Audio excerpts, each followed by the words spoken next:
मेरे प्रिय विद्यार्थी, जैसे कि आज हम आपको क्लास 10th मैथ्स में एक्सरसाइज 2.2 का जो सवाल दिया हुआ है इसके बारे में आपको कुछ जानकारी दे रहे हैं। आप इसको ध्यान से समझिए और आगे के जो सवाल मिल रहे हैं उसे आप हल कीजिए और किसी तरह की कोई समस्या आने पर आप ज़रूर कमेंट करें। तो जैसा कि हम आपको पिछले दिन भी बताए थे कि प्रत्येक दिन एक एक एक्सरसाइज आपको हल करना है। तो इसमें जो 2.2 एक्सरसाइज हैं इसमें द्विघात बहुपद के जो शून्यक होंगे उनको ज्ञात करना है और शून्यकों को ज्ञात करने के बाद उस शून्यक और उनके जो गुणांक होंगे उनके बीच सत्यता की जांच करनी है। तो इसमें हम आपको बहुत सारी चीज़ों को ना साझा करते हुए सीधे मैं एग्जाम्पल सवाल के माध्यम से आपको समझाना चाह रहा हूँ। आप समझिए और निश्चित आपको लाइक करना ही होगा। आप लाइक करोगे तो देखें, इसमें आपका जब सवाल मिलेगा, इसमें पहले सवाल में जाएंगे तो पहले का जो तीसरा सवाल मिलेगा, मैं पहला दूसरा इसलिए नहीं बताया कि ये तीसरे सवाल को ना अभी उस पहले दूसरे जैसे या और सवालों जैसे बना सकते हैं। थोड़ा सा इसमें आपको समस्या खड़ी हो सकती थी, इसलिए मैं इसे बता रहा हूँ। 6x² - 3 - 7x, इसको सबसे पहले हम जो एक क्रम होगा सीरियल नंबर से इसको रखेंगे। 6x², इसके बाद इससे कम घात वाला यानी -7x और ये -3। इस रूप में जब ये हल हो गया, जब ये चेंज हो गया तो इसे हम हल करेंगे। तो इसमें हम इसका सबसे पहले शून्य ज्ञात करने के लिए पहले इसका गुणनखंड करेंगे। तो जो हमारा नियम पहले से पता है, जो द्विघात समीकरण का जो नियम होता है कैसे हल कर सकते हैं, तो x² का जो गुणांक है ये और जो अचर पद है इसका गुणा कराते हैं। 3 × 6 = 18, इस 18 का खंड करके और हमें इस दो रूप में ऐसा बांटना है कि 7 के बराबर ये आ जाए जोड़ने या घटाने पर। तो ये आपको नियम 9th में आप पढ़ चुके हो, फिर भी मैं अपने तरफ से आपको बता रहा हूँ। तो इस 18 का जब खंड करना होगा तो हम लोग इस तरह से निकालेंगे, 2 बार में 9, फिर 3 बार में 3 और 3 बार में 1। इस प्रकार से हमारा क्या आया, ये गुणनखंड है। हम इसे जब हल करेंगे तो 2 × 3 = 6 और 3 पे नहीं हो पाएगा। 6 × 3 = 18 तो हो जाएगा, लेकिन 6 × 3 = 9 हो जाएगा जोड़ने पे और इसको माइनस करने पे 3 हो जाएगा। और तो ये नहीं हो पाएगा। फिर आगे देखते हैं। तो अभी और देखिए, 3 × 3 = 9 और 9 दूनी 18 और हम लोग 9 × 2 करेंगे तो 9 × 2 यानी 18 और ये 9 + 2 पे 11 हो जाएगा, लेकिन 9 - 2 पे 7 आ जाएगा, जो हम लोगों को इन दोनों का काम है। गुणा करने पे इतना आना चाहिए और जोड़ने या घटाने पर ये जो बीच वाला पद है इसके बराबर होना चाहिए। तो हमारा ये रफ कार्य हुआ। इससे बहुत कुछ मतलब नहीं है, लेकिन ये आपको समझने के लिए था। ये आप जानते होंगे विद्यार्थी, जो नहीं जानते हैं वो समझ ले फिर से। और इसका गुणनखंड करेंगे। क्या गुणनखंड आया, 9 और 2, तो लिखेंगे हम 6x² - 9x और +2x। इसमें माइनस और इसमें प्लस इसलिए करेंगे कि 9x में से +2x घटेगा तो माइनस वाला निशान यहाँ पर रह जाएगा, इसलिए यहीं पे माइनस करेंगे। ऐसा नहीं कि अब यहाँ प्लस कर दो यहाँ माइनस कर दो, फिर आपका सवाल गलत हो जाएगा, क्योंकि यहाँ पे माइनस लाना है। तो अब तो आ जाएगा, सही चल रहा है। -3 है तो -3। थोड़ा सा मैं एक लाइन शार्ट कर रहा हूँ आपके लिए, क्योंकि आप अगले क्लास में आ चुके हो।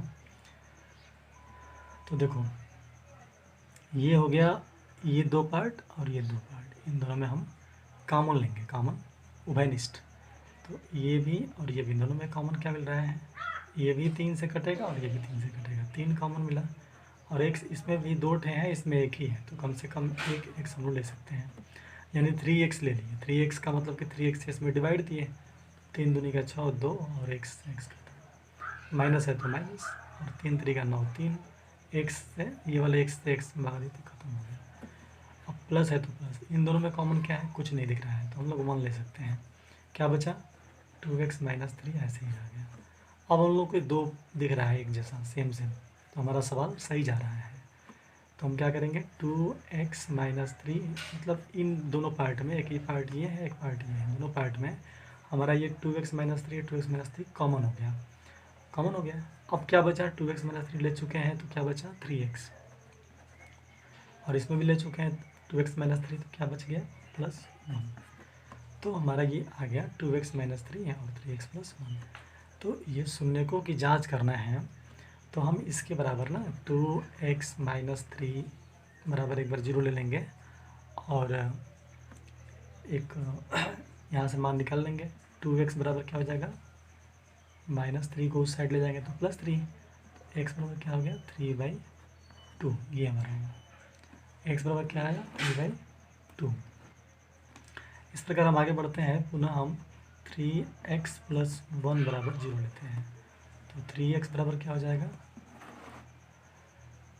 -1, यानी x बराबर -1/3। तो ये हम लोग के दो शून्यक है, क्या क्या शून्यक हमारा आ गया 3/2 और -1/3, ये हम लोग का दो शून्यक आ गया। अब इस दोनों शून्यकों को हमें आगे बढ़ाना है, तो सवाल में कह रहा है, यहाँ देखते हैं, द्विघात बहुपद के शून्य ज्ञात करना है और शून्यकों और उनके गुणांकों के बीच सत्यता की जांच करनी है। तो ध्यान दीजिए, हमें जो सूत्र बनाना है, जो सूत्र का निष्कासित करना है वह सूत्र है। तो पहले हम दोनों शून्यकों का योग निकालेंगे, लिखेंगे, यहाँ समझा रहा है, समझ में आ जाएगा सबको ना, ध्यान दीजिएगा। शून्यकों का योग क्या हो जाएगा 3/2 और प्लस -1/3। अब इसे हम हल करेंगे, 3/2 और ये प्लस है तो चेंज नहीं होगा, -1/3। दोनों का एल्सियम लीजिए, 6 2 3 6 3 का 9 और -3 2 का 6 2 का 2, यानी क्या आ गया 7/6। इसे हम लिख सकते हैं माइनस कोष्ठ में -7/6। ऐसा क्यों, क्योंकि हमें जो हमारा ये समीकरण दिख रहा है, ये मैं यहाँ फिर लिख दे रहा हूँ, 6x² - 7x - 3, ये हम लोगों का समीकरण है। तो इस समीकरण को हमेशा ध्यान में रखेंगे। तो इस समीकरण में ना जो 7 है उसके पहले माइनस है, तो हम लोग उसको माइनस करने के लिए इसके कोष्ठ के पहले एक और माइनस ले लेंगे, तो हमारा चिन्ह बदल करके फिर से इस मान में कोई पर अंतर नहीं रह जाएगा, इसलिए हम लोग माइनस को मल्टीपल के रूप में ले सकते हैं, माइनस कोष्ठ में -7/6। तो इस प्रकार में दिखने लगा कि माइनस को तो लिख लिया हमने, और -7 है तो -7, यहाँ देखिए ध्यान दीजिए, ये जो -7 है यह किसका गुणांक है, x का गुणांक है ना, यह जो -7 है यह किसका गुणांक है, x का। तो हम क्या करेंगे, लिखेंगे -x का गुणांक, और बटा है यहाँ पे तो हम यहाँ भी बटा कर दिए, क्या हो गया 6 है। अब बताइए 6 किसका गुणांक है, यहाँ पे 6 है ना, ये 6 किसका गुणांक है, तो x² का, नीचे लिखेंगे x² का गुणांक। तो इस प्रकार से हम ये एक सूत्र का निर्धारण कर लिए कि शून्यकों का योग बराबर, ऊपर लिखा है शून्यकों का योग बराबर -x का गुणांक बटा x² का गुणांक, ये आपने खुद निकाला। अभी इसी प्रकार हम फिर से शून्यकों का गुणनफल निकाल करके एक और हम लोग सूत्र का निष्कासन कर सकते हैं। जैसे गुणनफल हो गया तो हम लोग का क्या है 3/2 और गुणे -1/3, 3 से 3 कट गया।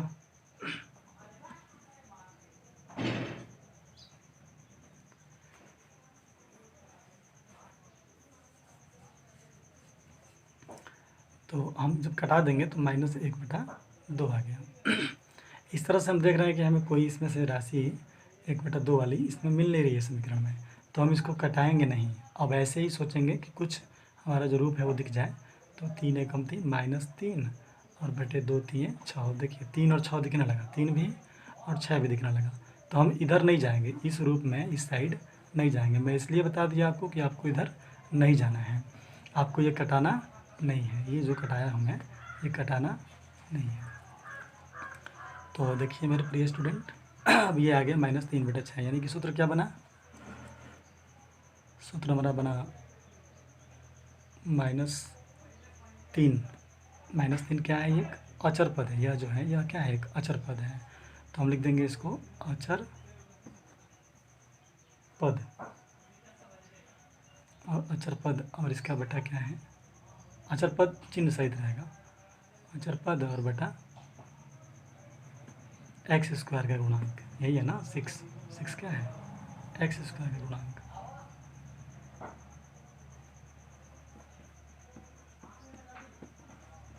इस प्रकार आप यहाँ से भी एक सूत्र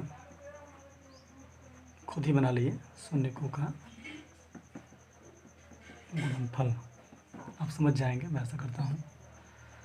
आगे जब हम चलते हैं इसमें, तो इस तरह से हमारा ये पहला का सवाल हल हो जाएगा सभी।